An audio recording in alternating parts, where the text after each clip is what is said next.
Bienvenue dans la balado en tête à tête avec la migraine. Je m'appelle Olivier Lapointe et je vais être votre animateur pour cet épisode. Alors, le pharmacien. C'est un acteur qui est souvent sous-estimé dans la prise en charge de la migraine. Pourtant, c'est un des professionnels de la santé qui connaît le mieux le parcours de soins et les traitements d'une personne. Le pharmacien, ça peut être un allié de taille. Et pour en parler, je reçois aujourd'hui Olivier Béliveau. Il est pharmacien en pharmacie communautaire et aussi en GMF, en groupe de médecine familiale. Il va nous parler de son rôle et comment il peut aider les gens qui vivent avec la migraine. Merci encore une fois, Olivier, de te prêter au jeu, d'être ici avec nous. Merci, Olivier. Et oui, Olivier, effectivement. Puis, je te lance sur une question. Un pharmacien. Pour la plupart des gens, je m'inclus là-dedans, un pharmacien, ça nous aide. On va chercher nos médicaments, il nous les donne, il renouvelle nos prescriptions quand on a besoin de nouveaux médicaments. Je pense que c'est pas mal le rôle que les gens voient que vous avez. Mais aussi, donner des conseils. Hein? On peut des fois se mettre un peu à l'écart puis vous parler, mais sinon... qu'est-ce que ça fait un pharmacien au-delà de ça? Oui, exactement. Le rôle premier du pharmacien, c'est la surveillance de la thérapie médicamenteuse qu'on appelle. Donc, c'est de s'assurer que le médicament qu'on vous donne, c'est le bon médicament pour vous, qu'on traite la bonne chose, que vous n'avez pas d'effets secondaires, tout ça. Donc, c'est autour de ça, qu'est-ce qu'on peut faire? On peut ajuster les doses de vos médicaments, on peut substituer votre médicament pour un autre. Donc, c'est toutes des choses nouvelles là, dans les 10 dernières années, disons, là, qu'on a eu le droit de faire, là, qu'avant, il fallait toujours passer par le médecin, mais maintenant, on est beaucoup plus autonome là, dans ce qu'on peut faire directement là, en pharmacie. Là. Ah ben ça, vous me l'apprenez, j'ai bien compris, même si mon médecin m'a prescrit un médicament à telle posologie, vous pouvez vous questionner sur le fait que c'est peut-être pas exactement ce dont j'ai besoin, puis ajuster ça. Oui, exactement. Actuellement, ce qu'on peut faire, c'est qu'on peut ajuster la dose là, à la hausse, à la baisse, s'il y a des effets secondaires ou s'il n'est pas assez efficace là, à ce moment-là. Dans certaines situations, on peut le changer si, par exemple, il y a vraiment un risque pour la santé ou si le médicament il est en rupture. Là, actuellement, on n'est pas capable de l'avoir. C'est des choses là, qu'on peut faire là, actuellement. Là. Changer le médicament, puis après ça, qu'est-ce qui se passe? Moi, je pars avec un autre médicament. Est-ce que mon médecin le sait? Est-ce que vous l'informez? Oui, exactement. Soit on l'informe directement ou sinon, il peut le voir au dossier Santé Québec là, que le changement a été fait. Là. Mais actuellement, oui, on l'informe là, qu'il y a un changement aux médicaments. Là, ouais. Ah, c'est intéressant. C'est des choses qui arrivent quand même assez souvent. Quand même. Surtout les ruptures d'inventaire, malheureusement, il y en a de plus en plus année après année. Donc, ça, c'est quelque chose que malheureusement, il faut faire souvent. Là. On va parler évidemment de migraine aujourd'hui. Je pense que ça ne vous surprendra pas si on parle de votre rôle plus spécifiquement pour les gens qui sont touchés par la migraine. Oui, exactement. Donc, en migraine, si on revient avec les choses qu'on peut faire à la base, donc ajuster les médicaments, ajuster les dosages. Donc, on prend un médicament. Oui, c'est efficace, mais place à amélioration. Si on peut augmenter la dose, on augmente la dose, que ce soit dans le traitement aigu de la migraine ou que ce soit dans la prévention. La prévention, souvent, elle va être débutée à faible dose, puis on va justement l'augmenter doucement jusqu'à atteindre une dose soit efficace ou la dose maximale qu'on tolère. Donc, c'est le pharmacien qui va être là pour ça, pour aider justement là, dans l'ajustement jusqu'à ce qu'on trouve la bonne dose pour nous. Là. Je vous donne un exemple plus concret. Vous me direz qu'est-ce que vous pourriez faire dans ce cas-ci. Une personne est touchée par les migraines ou probablement des maux de tête qui sont très fréquents. Elle n'a jamais vu de médecin. Elle n'a pas de prescription pour quoi que ce soit. Ouais. Puis elle vient vous consulter. Qu'est-ce que vous pouvez faire pour elle? Malheureusement, actuellement, ça prend un diagnostic. Là. À part, en fait, on peut prescrire des médicaments en vente libre. Donc, oui, on peut prescrire du Tylenol. Oui, on peut prescrire de l'Advil ou du Naproxène là, aux doses qui sont en vente libre. Mais au-delà de ça, si la migraine est plus fréquente ou la migraine est plus intense et n'est pas soulagée par ces médicaments-là, va falloir encore le diriger vers son médecin là, pour OK. un diagnostic. Dans le cas que je vous expose, ouais. le chemin, ça serait d'aller voir son médecin. Ouais. Donc, une personne qui est allée voir son médecin, puis les gens vont se reconnaître quand on est touché par la migraine, on doit parfois essayer un médicament un certain temps, en essayer un autre, Ouais. parce que le premier fonctionnait plus ou moins, ou on avait Ouais. des effets secondaires. C'est comment vous pouvez accompagner les gens dans ces essais successifs de Ouais, c'est médicaments? ça. Donc, actuellement, en communautaire, donc, on ne peut pas commencer de nouveaux médicaments. Donc, malheureusement, à ce niveau-là, il faut, encore une fois, si un médicament à dose maximale ne tolère pas pour traiter la migraine, ben, malheureusement, il faut repasser par le médecin. Tu sais, nous, comme pharmacien, on peut écrire au médecin, on appelle ça une opinion, là, donc lui proposer un nouveau médicament en remplacement. Donc, tu sais, il y a des médecins qui sont très ouverts à ça, puis qui vont simplement répondre aux pharmaciens, parfait, on va essayer ça. Il y en a d'autres qui vont vouloir réévaluer, mais on n'a pas nécessairement besoin de toujours repasser par le médecin non plus. Mais je parle aussi du fait donc, que c'est en passant par son médecin que la personne doit essayer. Ça peut être insécurisant de dire, OK, le premier a plus ou moins marché. Ouais. Celui-là, est-ce qu'il va marcher? J'imagine qu'il y a un conseil que vous pouvez donner à la personne.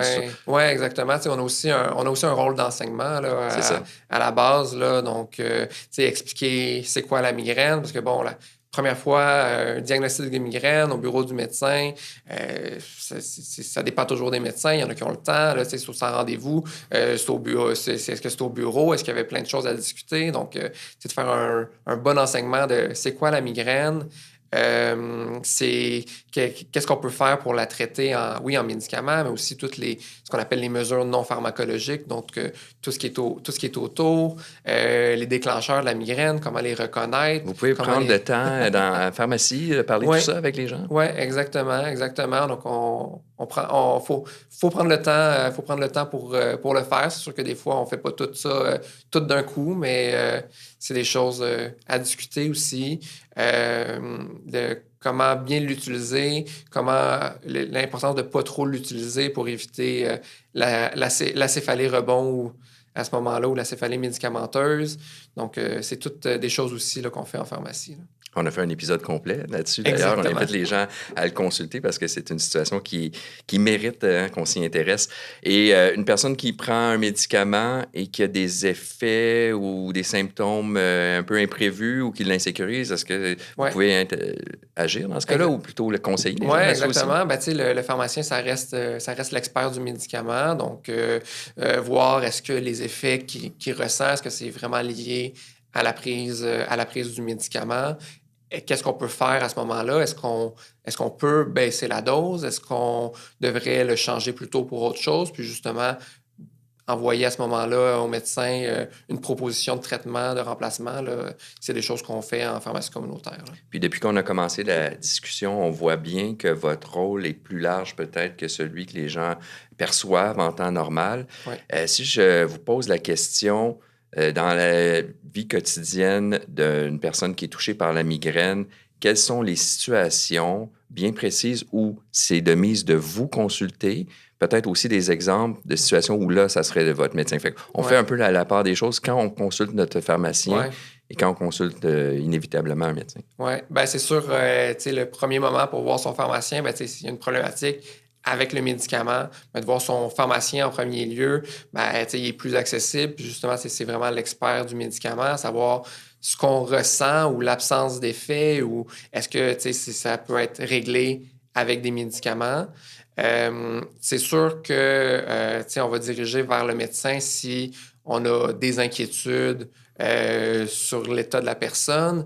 Il y a des drapeaux rouges là, qui peuvent être levés, qui sont des signes et symptômes qui inquiètent puis qui nous disent qu'on devrait voir le médecin pour une évaluation là, à ce moment-là. Là, par exemple, une céphalée qui apparaît très, très rapidement d'un coup qui n'est pas habituel. En fait, à peu près tout changement dans les céphalées ou les migraines habituelles du patient devrait nous dire peut-être qu'on devrait le renvoyer chez son médecin pour réévaluer est-ce qu'on traite la bonne chose aussi. Là.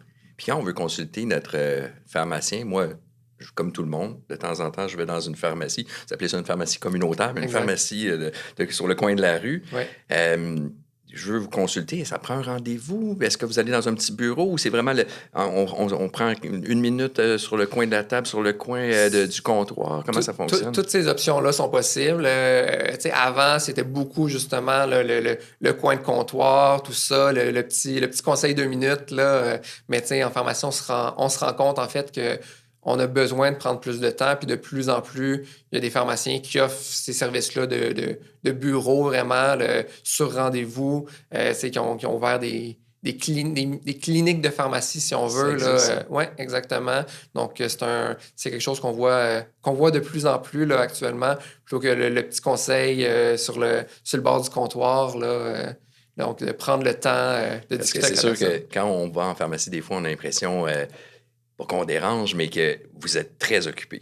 Puis ça travaille à l'arrière du comptoir comme des abeilles, tout ça. Fait qu'on se dit, c'est sûr que la question vient de comment je ferais pour avoir... Puis des consultations, ça peut durer 5 minutes, ça peut durer... Oui, exactement. Ben, ça dépend. Là, puis, en 5 minutes, puis s'il faut, on peut prendre plus de temps. Il n'y a pas de problème à ce niveau-là. Là, c'est sûr que ça dépend toujours des pharmacies. Il y en a qui sont plus ou moins occupés ou qui ont plus ou moins de pharmaciens à la fois en même temps. C'est sûr que quelque chose qui prend une demi-heure, s'il y a juste un pharmacien dans votre petite pharmacie de quartier, ça peut être plus difficile pour lui. Mais sinon, ben, il va prendre le temps avec vous puis il va trouver un moment pour prendre le temps s'il faut. C'est bien rare que vous n'êtes pas capable de parler à votre pharmacien dans les 24 heures. Là. Puis j'imagine que les gens auraient... Le conseil qu'on pourrait leur donner, c'est peut-être de justement se renseigner sur comment ça fonctionne dans leur pharmacie, précisément. Est-ce qu'il faut prendre un rendez-vous? Puis comment... J'imagine que ça change d'une place à l'autre. Exactement.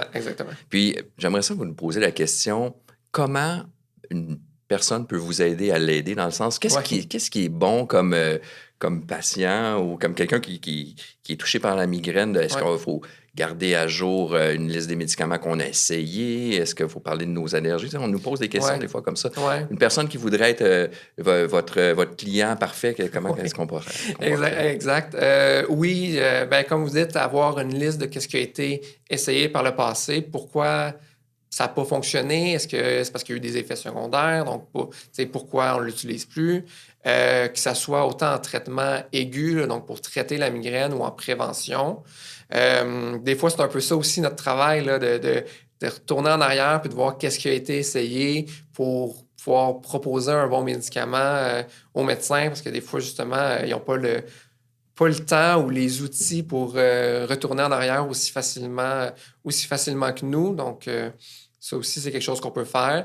Puis, c'est sûr, l'autre chose que les patients peuvent faire pour nous aider, c'est de tenir un calendrier des migraines. Le calendrier des migraines, c'est un outil qui est très important dans le suivi. Ça nous permet... Qu'est-ce qui se trouve dans le calendrier? Oui, en fait, ce qu'on va noter dans le calendrier des migraines, c'est les moments qu'on fait une migraine, son intensité, qu'est-ce qu'on a fait pour la traiter, est-ce que ça a fonctionné? Donc, puis ça va nous donner une idée globale sur 1 mois, 2 mois, 3 mois, de quoi ça a l'air, le contrôle des migraines. Est-ce que notre traitement fonctionne bien? Est-ce que ça serait utile peut-être d'avoir un traitement en prévention là, à ce moment-là aussi? Puis, je pense que vous en avez glissé un mot, mais de toute façon, c'est quelque chose qu'on entend des fois par l'entremise des médias. Il y a parfois des ruptures de stock de certains médicaments.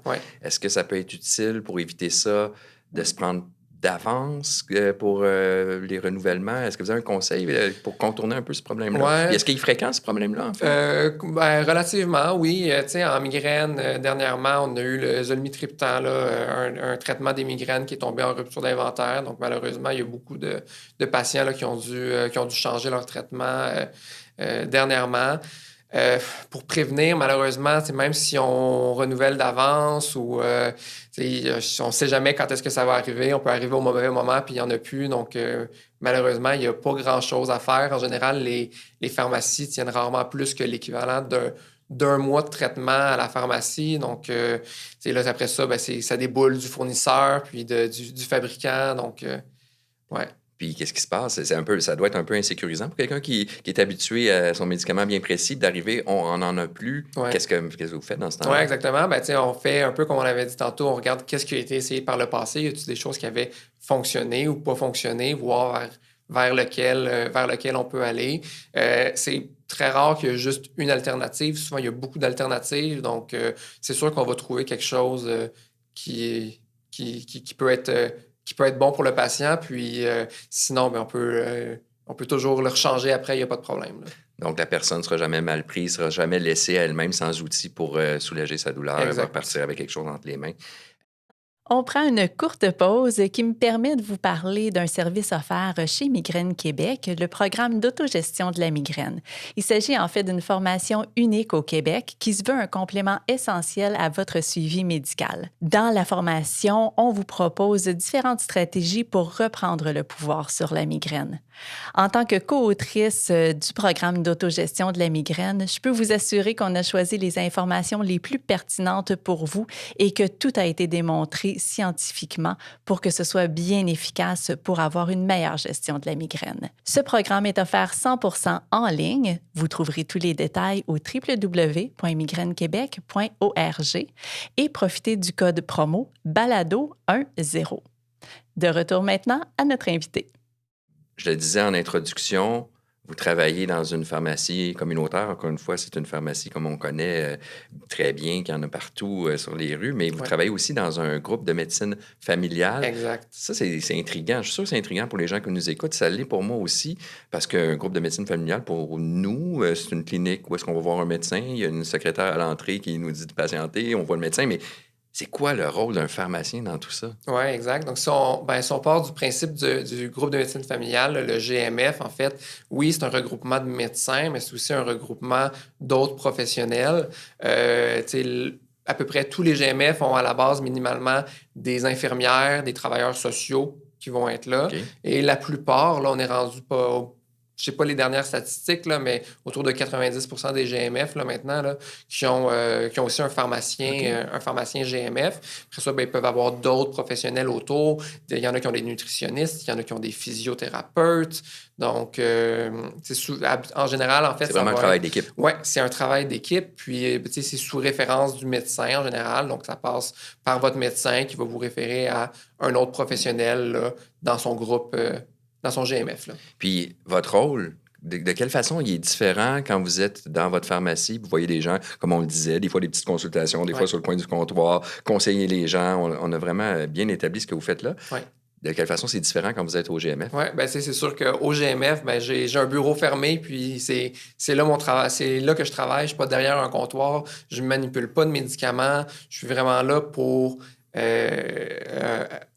essayer d'optimiser les traitements des patients, que ce soit en ajustant les doses, en ajoutant des médicaments. Donc, en général, comment ça se passe? Bien, le médecin, il pose son diagnostic, puis il voit qu'il y a une problématique avec les médicaments, puis que c'est un cas, souvent les cas simples, bien, il va les retourner à sa pharmacie communautaire là, de quartier, tandis que les cas plus complexes ou qui nécessitent des suivis rapprochés, tout ça, bien, ils vont me les envoyer à moi là, à ce moment-là.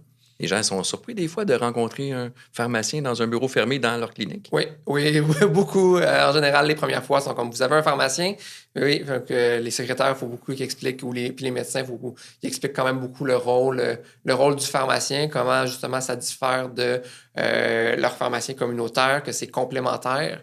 Donc, c'est pas pour remplacer leur pharmacien. Il y en a beaucoup qui se disent, ben là, c'est vous qui allez me donner mes médicaments. Non, vous allez quand même à la pharmacie après. Exactement. Puis, c'est un travail complémentaire. Vous pensez que les personnes touchées par la migraine en bénéficient beaucoup de ce travail d'équipe-là? Oui, exactement. Nous, à notre GMF, on a monté un programme, en fait, de gestion pour la gestion de la migraine. En fait, la porte d'entrée, ça reste encore le médecin. Le médecin, il reste là pour poser le diagnostic, s'assurer qu'on traite la bonne chose. Puis, une fois qu'il est vu, ben là, il va rencontrer, en général, en premier lieu, notre infirmière GMF, qui va lui faire un enseignement. Tout ce qu'on disait tantôt, là, les déclencheurs, les mesures non pharmacologiques, qu'est-ce qu'on peut faire en plus des médicaments pour s'aider, parler un peu justement de la céphalée rebond, voir est-ce que leur traitement actuel il fonctionne bien ou il ne fonctionne pas. Puis à ce moment-là, après ça, ben, si la réponse est soit le traitement aigu fonctionne pas ou que le traitement préventif fonctionne moins bien, bien là, je vais les rencontrer pour faire des ajustements là, à ce moment-là au niveau de leur traitement.